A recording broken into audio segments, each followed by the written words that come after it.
आज के इस वीडियो में हम जानेंगे पीआर क्या होता है और पीआर कैसे क्रिएट किया जाता है। तो चलिए शुरू करते हैं इस वीडियो को और बताते हैं स्टेप बाय स्टेप कि पीआर की कितनी इंपॉर्टेंट है। अगर आप मटेरियल कंट्रोलर जॉब के लिए या फिर स्टोर कीपर जॉब के लिए अप्लाई करना चाह रहे हैं या इस पोस्ट के लिए जाना चाह रहे हैं तो आपको पीआर के बारे में जानना बहुत जरूरी है। पीआर क्या होता है सबसे पहले हम वो जानते हैं। पीआर का फुल फॉर्म होता है परचेज रिक्वेस्ट, यानी कि जिस भी प्रोजेक्ट में या जिस भी कंपनी में आप काम कर रहे हैं तो मटेरियल जो आप यूज़ करते हैं, मटेरियल जो आप स्टोरेज करते हैं या मटेरियल जो आपके साइट पे यूज़ होता है और वो जो है उसको आप ऑर्डर करते हैं, यानी कि रिक्वेस्ट करते हैं कि वेंडर को फर्ज करें कि आपके प्रोजेक्ट में सीमेंट बैग यूज़ हो रहा है या फिर कोई ऑयल ड्रम यूज़ हो रहा है या फिर केबल ड्रम यूज़ हो रहा है।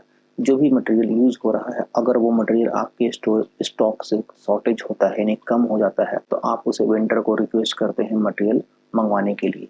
तो जो भी मटेरियल आप मंगवाते हैं उसे पीआर क्रिएट करके ही मंगवाया जाता है, परचेज रिक्वेस्ट किया जाता है वेंडर को। जब आप परचेज रिक्वेस्ट करते हैं तो वो परचेज रिक्वेस्ट आता है वेंडर के पास और जो भी आप रिक्वेस्ट करते हैं वो 1 हफ्ता 10 दिन के अंदर में फिर वो जो वेंडर होता है वो आपको मटेरियल भेजता है। तो इसकी इम्पोर्टेंस ये है कि अगर आपके पास में मटेरियल नहीं रहेगा, अगर आप पीआर क्रिएट नहीं करेंगे, मटेरियल अगर नहीं आता है तो बहुत बड़ा इश्यू बन सकता है। क्योंकि अगर मटेरियल नहीं है, जो भी साइट पे लोग काम कर रहे हैं, फर्ज करें कि 10 लोग 20 लोग 50 लोग या 100 लोग, जितने भी लोग काम कर रहे हैं साइट पे, तो वो लोगों को मटेरियल की वजह से बैठना पड़ेगा, काम उसका बंद भी हो सकता है। तो इससे मालूम पड़ता है कि कितनी इंपॉर्टेंट होती है कि अगर आपके पास में मटेरियल नहीं है, अगर आपने मटेरियल वक्त रहते नहीं पीआर क्रिएट किया, नहीं बनाया, तो कितना बड़ा प्रॉब्लम हो सकता है। परचेज क्रिएट करना भी ज़रूरी होता है एक मटेरियल कंट्रोलर को। परचेज क्रिएट करने के लिए अलग अलग सॉफ्टवेयर कंपनियां यूज़ करती है।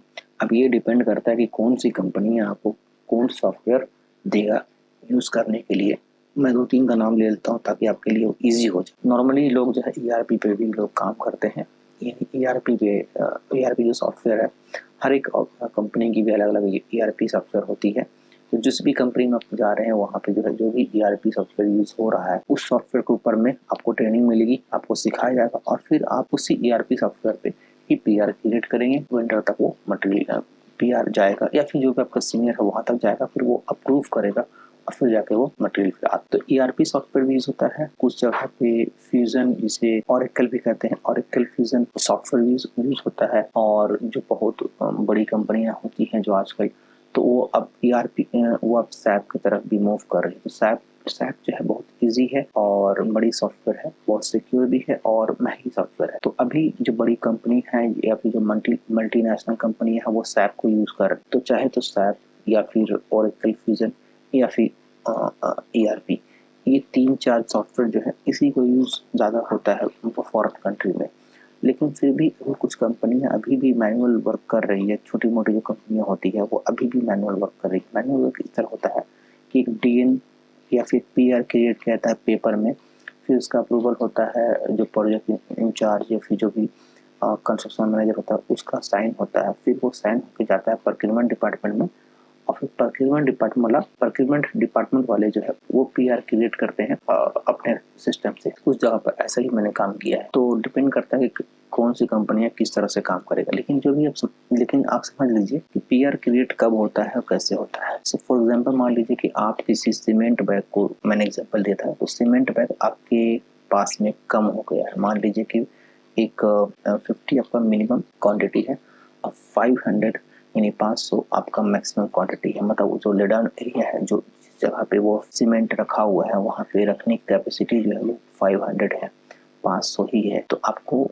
जब भी पीआर क्रिएट करेंगे तो आप 500 ही करेंगे और अगर आपके स्टॉक में भी 50 बचा हुआ है तो 450 करेंगे। लेकिन सबसे अच्छा ये होता है कि जब भी आप पीआर क्रिएट करेंगे तो जो भी आपकी साइट की रिक्वायरमेंट है, साइट मतलब कि जिस भी प्रोजेक्ट में काम चल रहा है, मान लीजिए कि आप किसी के कोई सेंटर स्टोर में काम कर रहे हैं, सेंटर स्टोर में है जहाँ पे आपको 4-5 साइट को हैंडल करना है। अगर 4-5 साइट कंपनियां की है तो साइट मतलब कि एक प्रोजेक्ट है ए, एक प्रोजेक्ट है बी, एक प्रोजेक्ट है सी, एक प्रोजेक्ट है डी। तो A B C D 4 project है।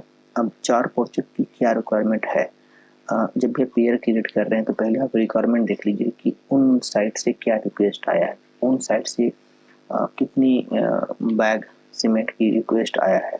अगर चारों को मिला के आप मान लीजिए कि 100 की रिक्वेस्ट आया है सीमेंट बैग की, तो आपको 100 पेंडिंग रिक्वेस्ट है सीमेंट बैग की और आपके स्टॉक में अभी 50 अवेलेबल है, ऑन हैंड 50 है स्टॉक में है, तो आप ऑर्डर इस तरह से करेंगे कि 100 जो आपकी रिक्वेस्ट आया है वो और 450 आपको और ऑर्डर करना हो। 450 इसलिए ऑर्डर करना पड़ेगा 50 आपके पास ऑलरेडी है, तो आप 500 रिक्वेस्ट नहीं कर सकते। तो 450 प्लस 100 जो रिक्वेस्ट आया वो इन्हें 550 आपको PR रिक्वेस्ट करने के टाइम में करना पड़ेगा। और इसी तरह से जब आप PR करते तो इस तरह से और भी दूसरी चीज़ें जो भी आपके नज़र में है कि हाँ वो भी आपके पास में अवेलेबल नहीं है, तो उस वक्त जो है वो भी आप ऑर्डर कर सकते हैं। मैं सिर्फ एग्जांपल सीमेंट बैग कर दिया, लेकिन आप जब PR क्रिएट करेंगे तो उस वक्त में आपको जितनी भी चीज़ की रिक्वायरमेंट है उसका एक लिस्ट बनाना पड़ेगा और हर वक्त आपको देखना पड़ेगा कि आपकी इन्वेंट्री में स्टॉक कितना है। अगर आपने ऐसा नहीं किया, मतलब मिनी मैक्स चेक नहीं किया कि हमारा जो किसी भी कंपनी में ऐसा होता है कि जब आप मटेरियल को, जो भी आपके पास मटेरियल है उसका एक लेवल होता है, रखने की कैपेसिटी होता है और एक लेवल होता है। मान लीजिए कि आपकी जो ग्राउंड एरिया है जहाँ पे आप मटेरियल को रख रहे हैं वहाँ पे रखने की जितनी कैपेसिटी है वो 500 है या 100 है या 1000 है, जितना भी है, तो आप उतना ही ऑर्डर करेंगे, उतना ही मंगाएंगे। अगर उससे ज़्यादा मंगा लेंगे हर मटेरियल को तो फिर आपको रखने की परेशानियाँ भी हो, तो वो भी आपको देखना है कि कितना रखने की कैपेसिटी है, कितना जो है कंज्यूम हो रहा है। उसी के अकॉर्डिंग आपको PRV क्रिएट करना है और देखते रहना है कि कौन सा मटेरियल बहुत रनिंग है। जो मटेरियल बहुत रनिंग में होगा उस मटेरियल का आपको बहुत ख्याल रखना पड़ेगा और बहुत ध्यान से देखना पड़ेगा कि भाई वो मटेरियल शॉर्टेज ना हो। जो मटेरियल बहुत रेयर यूज होता है उस पर थोड़ा सा फोकस कम भी करेंगे तो क्या है कि आपके पास में मटेरियल इतना ज़्यादा वो नहीं होगा, मतलब ऑर्डर में रिक्वेस्ट नहीं करेगा साइड से। लेकिन जो रिक्वेस्ट हर रोज़ आता है, हर वीक में आता है, उस पर आपको ज़्यादा फोकस करना पड़ेगा। जो भी मटेरियल आपकी साइट पे ज़्यादा यूज़ हो रहा है उसको ज़्यादा फोकस करना है, उस पर आपको हमेशा इन्वेंट्री करना है, चेक करना है कि अभी वो शॉर्टेज तो नहीं हो रहा है या फिर मटेरियल का कम तो नहीं पड़ रहा है। तो वो आपको हमेशा PR क्रिएट करके रखना पड़ेगा और जो है हमेशा स्टॉक में उस मटेरियल को रखना पड़ेगा। क्योंकि अगर आपने ऐसा नहीं किया, प्रॉब्लम ये आएगा कि अगर आप साइड से रिक्वेस्ट आया आप नहीं दे पाए, फिर वो जो है एक प्रॉब्लम क्रिएट हो जाता है। और फिर अगर आप मटेरियल नहीं दिए तो कुछ लोग जो है काम पे बैठ भी सकते हैं और ये बात ऊपर तक जा सकता है। जब ऊपर तक बात जाता है तो बहुत ज़्यादा मेल वेल ये वो होने लगता है। आज के अपनी छोटे सी वीडियो में आपको बताना ये चाह रहा था कि कैसे PR को क्रिएट किया जाता है। अभी हम चलते अपने कंप्यूटर स्क्रीन पर दिखाते हैं कि एग्जाम्पल तौर पे कैसे आपको PR क्रिएट करना है। हालांकि सॉफ्टवेयर यूज़ मैं नहीं कर रहा हूँ, लेकिन जब भी आप कंप्यूटर पे जाके सॉफ्टवेयर पे यूज़ करेंगे तो सबसे पहले आपको एक्सेल यूज़ कर लेना है। तो सबसे पहले आपको एक्सेल यूज़ कर लेना है। एक्सेल जब भी आप ओपन करेंगे यहाँ पर सिंपली आप जो है लिख लेंगे, नॉर्मल से लिख लेंगे आपके PR या फिर परचेस रिक्वेस्ट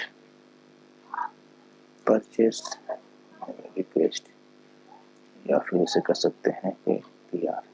और इसे आप चाहें तो सेंटर में भी कर सकते हैं, इसे चाहें तो आप सेंटर में भी कर सकते हैं। और नीचे से आप अगर आएंगे तो यहाँ पे सीरियल नंबर डाल सकते हैं, सीरियल नंबर वाइज, और उसके बाद में 1 2 3 जो भी आपको करना, जितने मटेरियल लेना है वो मटेरियल आप अपना यहाँ पे कर लेंगे। और फिर जो भी मटेरियल का डिस्क्रिप्शन होगा, हालांकि मैं जस्ट आपको रफली दिखा रहा हूँ किस तरह से आप एक रफ कर सकते हैं आप एक्सेल की, फिर बाद में उसका PR बना सकते हैं। तो सबसे पहली चीज़ क्या होता है कि किसी भी मटेरियल का स्टॉक कोड होता है, तो या फिर आइटम कोड कहते हैं उसे, तो आइटम कोड आप डालेंगे। उसके बाद में डिस्क्रिप्शन डालेंगे, मटेरियल का डिस्क्रिप्शन क्या है। डिस्क्रिप्शन ना होने से भी चलेगा, लेकिन आइटम कोड बहुत ज़रूरी है।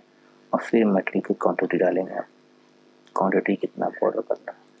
तो आई थिंक आप देख पा रहे हैं, फिर मैं जूम कर लेता हूँ इसे ताकि अच्छे से मालूम पड़े। तो फिर अभी मैंने इसे जूम कर लिया है ताकि आपको अच्छे से दिखे। तो आई थिंक आपको क्लियर से दिख रहा होगा कि मैं क्या लिखना चाह रहा हूँ। थोड़ा सा और मैं जूम कर लेता हूँ। देखिए यहाँ पे मैंने लिखा परचेज रिक्वेस्ट, और इसे आप अच्छे से एक रफ आइडिया के लिए मैं ये बना रहा हूँ ताकि आपको जो समझ में आए कि मैं क्या करना चाह रहा हूँ। जैसे सीरियल नंबर 1 2 3 4 आइटम कोड है। आइटम कोड आप ऐसे समझ लें कि 1003 550 फॉर एग्जाम्पल ले रहा हूँ मैं, एक स्टॉक कोड है, इसमें है सीमेंट बैग।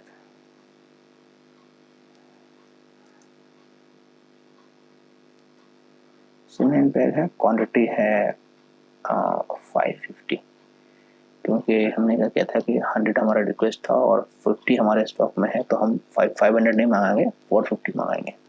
तो 450 की रिक्वेस्ट है। दूसरा आइटम है 100355। आप इसमें है क्या, ऑयल ड्रम। फॉर एग्जांपल आपकी जो भी रिक्वायरमेंट होगी आप उसी मंगाइएगा। अब ऑयल ड्रम हमें चाहिए, फॉर एग्जांपल 10 ड्रम चाहिए, फॉर एग्जांपल तौर पर 10 ड्रम चाहिए, तो 10 में कर लूँगा। और क्या आइटम हो सकता है, 1। ये जस्ट मैं आपको रफली सिखा रहा हूँ, चाहे तो जो भी आपकी रिक्वायरमेंट होगी आप वही चीज़ को ऑर्डर कीजिएगा। थर्ड में हम कर लेते हैं बास्केट।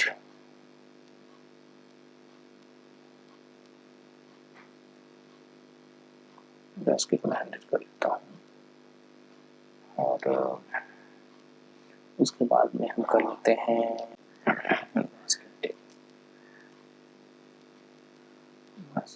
सॉरी,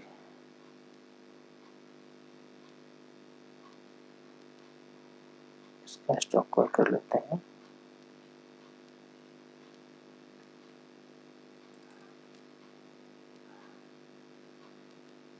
और मास्किंग टिप हम मंगा लेते हैं, इससे भी हम कर लेते हैं 400, ठीक है। और चौथे नंबर पे हम कर लेते हैं, तो एग्जाम्पल तौर पर रोप कर लेते हैं, रोप को कर लेते हैं 10। तो ये छोटा सा जो है ये एक रफ आइडियाज के लिए आपके लिए मैं ये बनाया हूँ, ताकि जो है आपको एक समझ आए कि एक्चुअली आप क्या करना चाह रहे हैं, क्या आपका जो है ये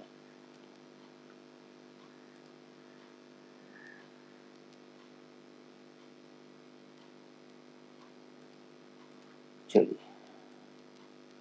तो ये 5 आइटम एग्जाम्पल तौर पर दिया हूँ आपको। जब ऑर्डर करेंगे तो शायद ज़्यादा की भी रिक्वायरमेंट होगी, ज़्यादा भी रिक्वेस्ट आपको करना पड़ेगा। तो ये जस्ट छोटा सा एक आपको मैंने ओवरव्यू दिया है कि इस तरह से जो है आपको परचेज क्रिएट करने से पहले एक्सेल पे एक बना लेना पड़ेगा, कि एक्सेल पे बनाना पड़ेगा रफ आइडिया के लिए कि क्या क्या हमको आइटम ऑर्डर करना है, या फिर जब भी आपको ऑर्डर करने का हो तो आप नोट कर ले इस तरह से एक एक्सेल फाइल पे, ताकि आपको याद रहे कि मुझे क्या मटेरियल को मंगवाना है। जब आप पी आर क्रिएट करने बैठेंगे तो आपको मालूम रहेगा कि हाँ ये आइटम मुझे रिक्वेस्ट करना है। तो स्टॉक कोड बहुत ज़रूरी होता है। स्टॉक कोड जैसे ही आप एंटर करेंगे और आइटम ऑटोमेटिक आ जाएगा, सिस्टम ऑटोमेटिक आइटम को ले लेगा। तो पीआर क्रिएट करने से पहले स्टॉक कोड को बहुत ज़रूरी होता है कि आइटम कोड को ज़रूरी होता है पुट करना। जैसे ही आइटम कोड पुट करेंगे सिस्टम ऑटोमेटिक डिस्क्रिप्शन वगैरह ले लेगा। डिस्क्रिप्शन का इतनी मसला नहीं है, स्टॉक कोड बहुत ज़रूरी होता है। डिस्क्रिप्शन जैसे मैं आपको दिखाने के लिए यहाँ पे लिख दिया हूँ।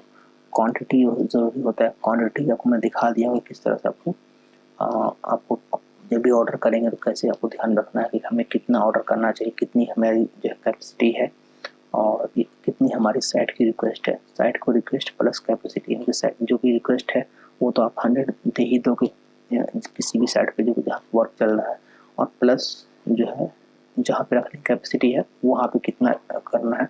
इस तरह से कैलकुलेशन करके आपको क्वांटिटी डालना है। तो आई थिंक आज मैंने आपको पीआर के बारे में थोड़ी बहुत नॉलेज दिया होगा। अगर पीआर के बारे में आपको कुछ भी कंफ्यूजन लग रहा है या फिर मैं किसी तरह से नहीं समझा पाया तो ज़रूर कमेंट कीजिएगा और मुझसे पूछ सकते हैं। और पीआर परचेज ऑर्डर जो होता है वो बहुत ही ज़रूरी होता है, बहुत अहम होता है। अगर आप किसी भी स्टोर कीपर पोस्ट के लिए या फिर मटेरियल कंट्रोल पोस्ट के लिए जा रहे हैं, तो मटेरियल कंट्रोल पोस्ट के लिए जा रहे हैं तो पीआर क्रिएट करना ही पड़ता है। ज़्यादातर केस में देखा हूँ कि ऐसा ही होता है, पीआर क्रिएट करना ही पड़ता है किसी भी मटेरियल कंट्रोल को। तो मैं सोचा क्यों ना आज के इस वीडियो में जस्ट किसी एक पर्टिकुलर चीज़ के बारे में आपको मैं बताऊँ और इसकी इम्पोर्टेंस बताऊँ। पीआर क्रिएट करना कितना ही ज़्यादा ज़रूरी होता है, क्योंकि अगर आपने पीआर क्रिएट नहीं किया, मटेरियल आपके स्टॉक में नहीं है या फिर कम पड़ गया या फिर स्टॉक से बहुत ही लोअर लेवल पे चला गया और आपने पीआर क्रिएट नहीं किया, तो फिर मटेरियल आने में भी देर होगा। जब आप अगर लेट कर देंगे तो, और अगर साइट की रिक्वेस्ट कंटिन्यू आता रहेगा और आपके पास स्टॉक नहीं रहेगा तो समझ सकते हैं कि आप कितना बड़ा प्रॉब्लम हो जाएगा। मतलब स्टॉक नहीं रहने की वजह से कई लोग आइडल बैठ जाएंगे साइट पे। जैसे ही वर्क स्टॉप होगा तो जो भी पीएम हो वहाँ का साइट इंचार्ज हो वो आपको बहुत ज़्यादा प्रॉब्लम करना शुरू कर देगा, बहुत सारी बातें सुनाने लग जाएगा। तो इससे अच्छा इसलिए मैं सोचता कि ये बहुत ही इंपॉर्टेंट टॉपिक है पीआर के बारे में बताना आप लोगों को। तो कभी भी परचेज रिक्वेस्ट को लिए बहुत अवेयर रहिए, और भी बहुत ही इंपॉर्टेंट चीज़ भी होती है जब आप मटेरियल कंपनी को पोस्ट के लिए जा रहे हैं। तो आई थिंक आपको इस वीडियो से कुछ ना कुछ जरूर सीखने मिला होगा। अगर आपको कुछ भी डाउट लगता है जरूर हमें कमेंट करके पूछिएगा, और वीडियो अच्छी लगी प्लीज़ वीडियो को लाइक जरूर कर दीजिएगा। फिलहाल इस वीडियो में नहीं, thanks for watching this video, thank you very much.